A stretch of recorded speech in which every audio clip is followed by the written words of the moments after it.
Well, these switches are called Swiss tack switches, and they are not. They're still available. They are not cheap, and I've realised that we can change it from momentarily, like a momentary push button, to a switch, a push on, push off, by retaining that little spring. It's hard to see it, but if I push the button, you might be able to see the spring rise up. I don't know if you can or not. And there's it appears to have originally came with a spring clip that fits in those two holes there, and it goes into that recess along there, and lightly puts a light spring tension, I think, on that hit spring. Because what I did, I held it down rigidly, the wire, and it wouldn't toggle. So that little piece of wire, it's actually got to come out and go back in, come out, go back in. So the theory was make up well, imitate a spring, something flexible, not like metal. I come up with this idea. I might try a nylon band on it. Right, I'll be fairly quick here. This is the stuff I'm going to use. It's a bit of tubing from, well, actually it's the operating arm on one of those pressure washers, water pressure washers. I've used this before. It's pretty high impact nylon. It's got a very small hole in the middle, so you can use it for lots of various things. I've used it for brushes, mounting brushes for various things and that, where I thought metal would be inappropriate. Well, I'm going to use this machine and what I want this machine out of here. I'm hoping it will, yeah, it will go in.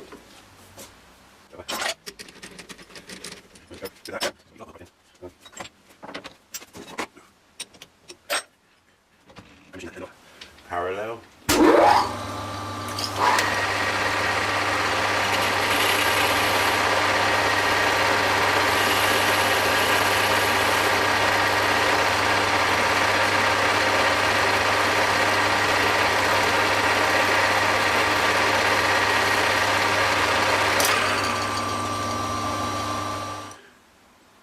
Okay, so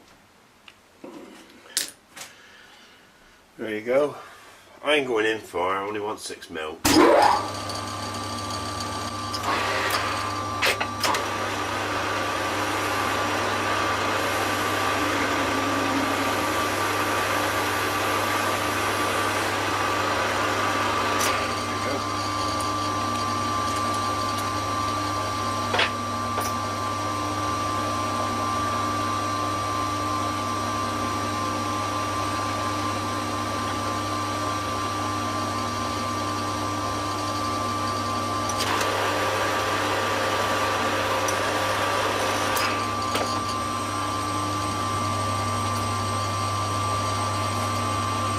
I'm going to take it out 1460 or 14.6 mil.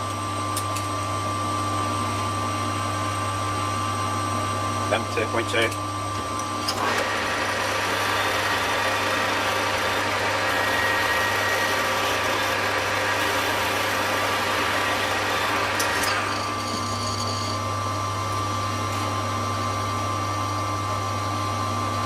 .2.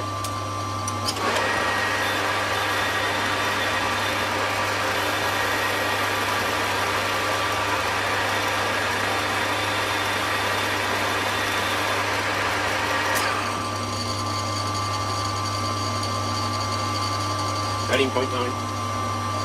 We want it 14 point something. Just take it out to actually fit.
4, that'll do.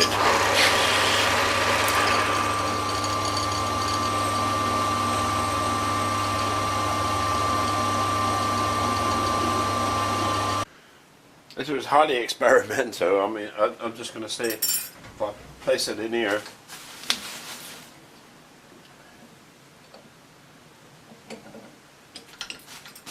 cut through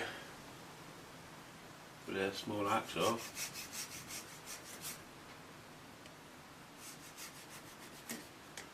That's it. I might have to make a smaller one up.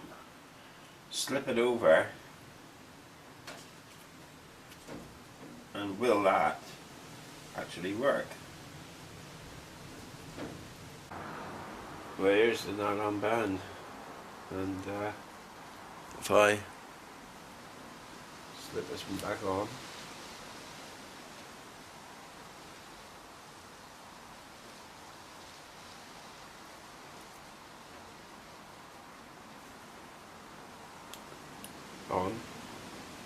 off, on, off, on. Oh, seems to be quite reliable. I'm really pleased about that. I can get on with it now. Well, they're wired up and fitted in. It's not the brightest lights you've ever seen in your life before. It's extremely dim, simply because it's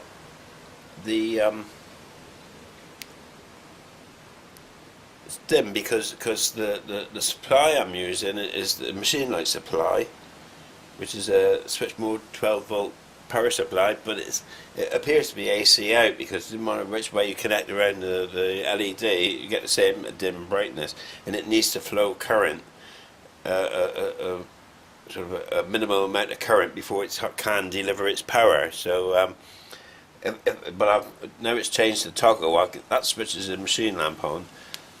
So that is merely an indication when everything's shut down but the machine is actually plugged in. It gives me an indication from the front panel, not extremely important because I can't touch anything, just gives me an indication that the machine is actually plugged in, even though it's offline, if you see what I mean.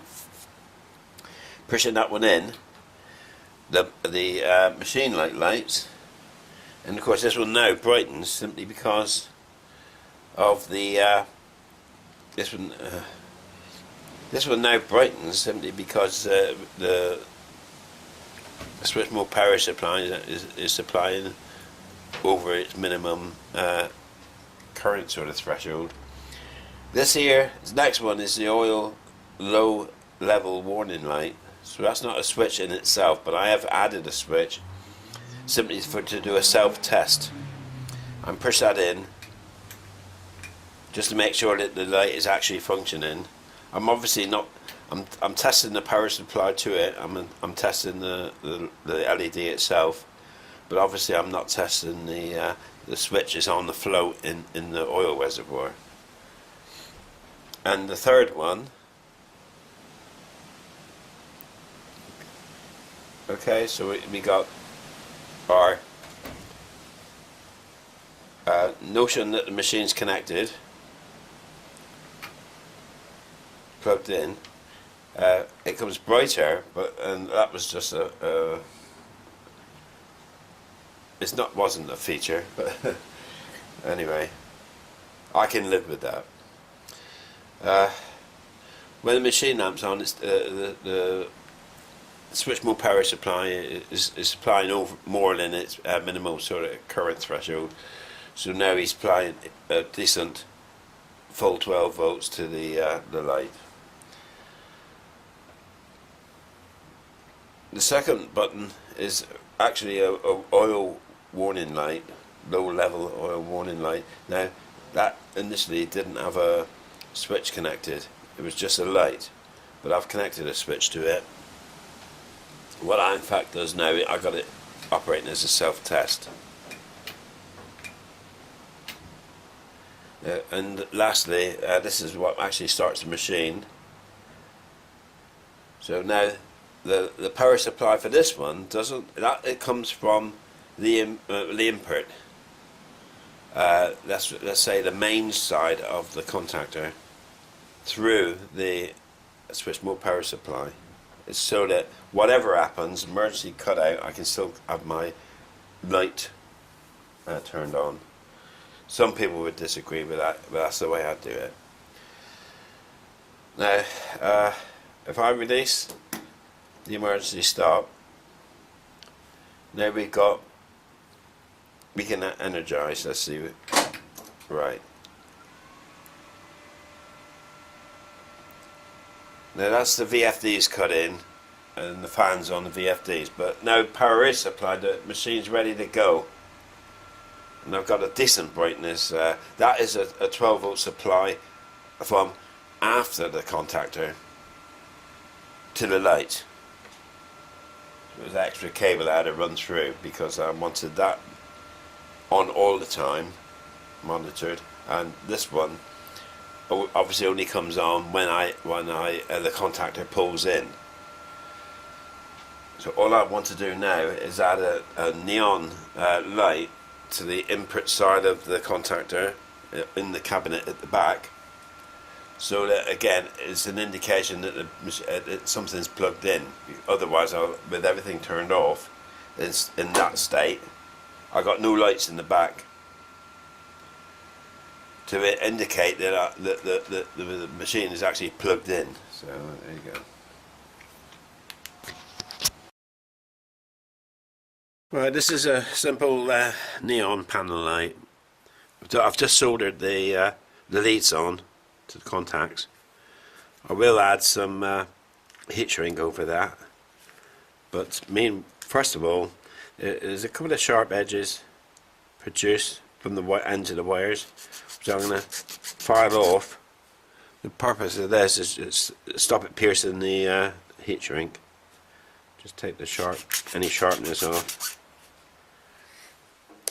I'm using a heat gun, a wallpaper stripper, old as the hills, but it does this very well. I put it on the first setting, like half power.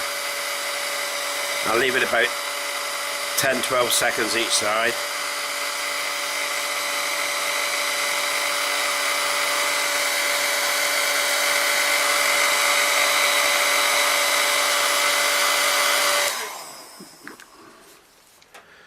So I'll zoom in.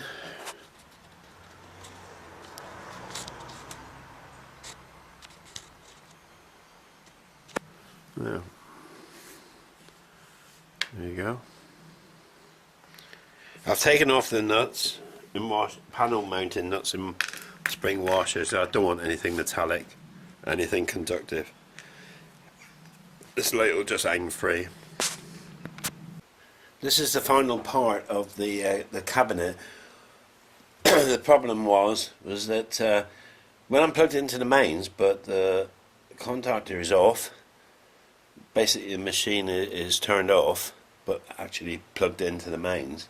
There's no indication in this cabinet. So the thing is, it would be quite easy to start tinkering in the cabinet without realising it was plugged in and alive. No lights, no indication, you see.